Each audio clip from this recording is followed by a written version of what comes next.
अस्सलाम वालेकुम वरहमतुल्लाहि वबरकातुहू। 15वें पारे की दूसरे सूरह मुबारक जो है वो सूरह अल कहफ है, जिसका कुछ हिस्सा 15वें पारे में और कुछ 16वें पारे में है। मैं इंशाअल्लाह सूरह कहफ की तफसीली तफसीर आपसे बयान करूंगा। इसकी इब्तदाई आयात में अल्लाह रब्बुल इज़्ज़त ने सूरह अल कहफ का वाक़या बयान फरमाया है कि एक जाबिर हुक्मरान था कि जो लोगों को बहुत तंग करता था। जो लोग कलमा हक बुलंद करना चाहते थे, जो एक अल्लाह की वहदानियत पर यकीन रखते थे, वो उनको तंग करता था, उनको तक और उनको ख़त्म करने की व्यवस्था के कत्ल कर देता था, उनको मुख्तलिफ़ किस्म की अजियतें पहुँचाया करता था। तो कुछ अहबाब जो थे वो उसके जुल्म सितम से तंग आकर एक गार में अंदर जाकर सो गए और उनका कुत्ता उनके गार के बाहर रखवाली करने लग गया। अल्लाह ताला फरमाते हैं कि मैंने उनको 309 साल तक वहाँ पर सुलाए रखा, और जो भी उनको गुजरता वहाँ से देखता वो यही समझता कि वैसे वो सोए हुए हैं, और करवटें बदलते रहते थे।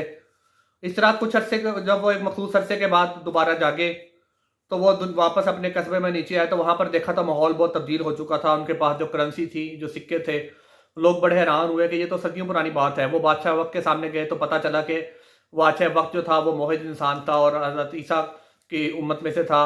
और वो लोग बड़े हैरान परेशान हुए और उसके बाद वो वापस अपने गार में चले गए।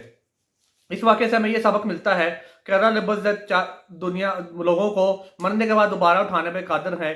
जो अल्लाह रब्बुल इज़्ज़त हमारे जो हैं, अगर 309 साल तक लोगों को सुला सकते हैं बगैर किसी मसले के, बगैर किसी परेशानी के, तो वो क्यों लोगों को मरने के बाद दोबारा नहीं ज़िंदा कर सकते। ये कुफ़ार के सवालों का जवाब था जो वो मुख्तलिफ मौक़ों पर नबी पाक सल्लल्लाहु अलैहि वसल्लम से पूछा करते थे। अगले आयत में अल्लाह रब्बुल इज़्ज़त ने हज़रत मूसा का वाक़या बयान फरमाया है कि उनसे एक बंदे ने किसी ने सवाल किया कि इस वक्त आपके ख्याल में सबसे ज़्यादा आलम बंदा कौन सा है, तो उन्होंने बोल दिया कि इस वक्त मैं हूँ।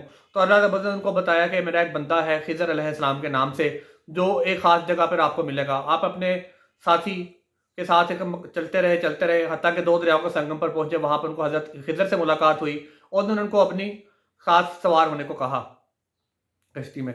तो आप उन लोगों ने कहा कि तुमने मुझसे कोई सवाल नहीं करना, जो भी हो देखते चले जाओ। कुछ फासला गुजरा तो हज़रत मूसा अलैहिस्सलाम ने देखा कि उन्होंने एक और कश्ती जो थी वहां पर उसमें सुराख कर दिया, जो जिसने उनको सवारी दी थी दूसरे साहब पर पहुंचकर।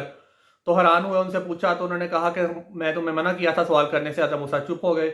मजीद आगे गए तो एक दीवार गिर रही थी उस कस्बे में, तो उन्होंने उसको भी सीधा कर दिया। हज़रत मूसा फिर हैरान हुए कि इस कस्बे के लोगों ने हमारी खिदमत नहीं की, तो आपने उनकी दीवार सीधी कर दी। उन्होंने कहा खामोश रहो, अगर इसके बाद तुमने सवाल किया तो मेरा तुम्हारा रास्ता जुदा हो जाएगा। मजीद आगे गए तो हज़रत खिज़र अलैहिस्सलाम को एक बच्चा नजर आया जो कि इंतहाई खूबसूरत था। आप हज़रत खिज़र ने पकड़कर उसको भी ख़त्म कर दिया, कत्ल कर दिया उसका। हज़रत मूसा ने फिर सवाल किया कि आपने ऐसा क्यों किया। तब हज़रत खिज़र ने कहा कि मैंने तुम्हें कहा था कि तुम खामोश नहीं रह सकोगे, आओ मैं तुम्हें इन 3 सवालों के जवाब देता हूँ। कश्ती में इसलिए सुराख कर दिया कि कश्ती 2 भाइयों की थी जो काम करते थे। उनकी कश्ती खूबसूरत थी। दूसरे साहल पर जो बंदा था, जो बादशाह के हुक्म से वहाँ पर उनकी अच्छी कश्तियों को ज़ब्त कर लेता था, इसलिए सुराख कर दिया। तो इसलिए उसको डैमेज कर दिया, उसको नाकारा कर दिया कि वो बादशाह उन पर जुल्म करके उनकी कश्ती को छीन ना ले। दीवार गिरने का वाक़या ये है कि उस दीवार के नीचे कुछ यतीमों का खजाना दफन था, और जब वो बड़े हों तो दीवार गिर जाती तो उसका खजाना ज़ाहिर हो जाता। और अगर वो जब बच्चे उसके जो मालिक हैं उस घर के, जो यतीम हैं, वो बड़े होंगे तो उसको वो यकीनन निकाल लेंगे। और तीसरा वाक़या जो बच्चे को कत्ल करने का था वो ये है कि बज़ाहिर तो बच्चा वो जो था बड़ा खूबसूरत था, लेकिन बड़े होकर उस बच्चे से फितरे की उम्मीदें थी, उसे अपने माँ बाप को तंग करना था। इस तरह हज़रत मूसा अलैहिस्सलाम को पता चला कि बेशक अल्लाह ताला को ही सही बातों का सारा इल्म है। वो अपने जिस बंदे पर चाहें वो मुस्तकबिल का गैब का इल्म भी आश्कार कर देते हैं। इस तरह अल्लाह ताला ने हज़रत मूसा को बताया, और उसमें हमारे लिए भी सबक है कि अल्लाह ताला की ज़ात ही आलिमुल गैब है, उसको ही सारा कुछ पता है और उसी पे हमें यकीन रखना चाहिए। अगली आयत में अल्लाह रब्बुल इज़्ज़त ने याजूज माजूज का किस्सा बयान फरमाया है कि ये एक ऐसी कौम है कि जो छोटे कद के थे और बहुत ज़्यादा ये तबाही फैलाते थे, जो उनको मिलता था खा जाते थे। और अहादीस में भी आता है कि क़यामत के करीब ये जाकर दोबारा ज़ाहिर होंगे और पूरी कायनात में तबाही फैला देंगे, लेकिन सिर्फ ये हिजाज़ मुक़द्दस का जो इलाका है वहाँ पर मक्का मुकरमा और मदीनातुल मुनव्वरा में दाखिल नहीं हो सकेंगे।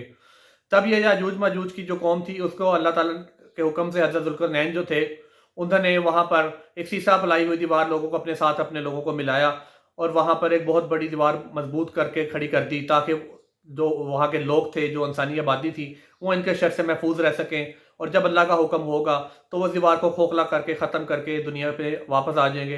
ये तमाम वाक़यात हमें सबक देते हैं कि अल्लाह रब्बुल इज़्ज़त के पास ही तमाम इल्म है।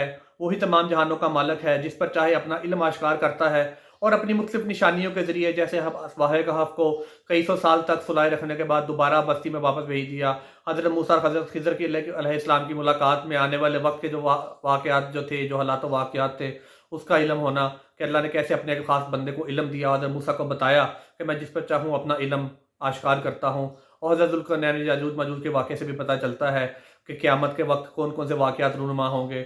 اللہ تعالی ہم سب کو اپنی ایمان میں رکھے، ہمارا خاتمہ ایمان پر کرے، اور ہم سب کو اپنی زندگی قرآن اور حدیث کے احکامات کے مطابق گزارنے کی توفیق عطا فرمائے۔ آمین۔ السلام علیکم ورحمۃ اللہ وبرکاتہ۔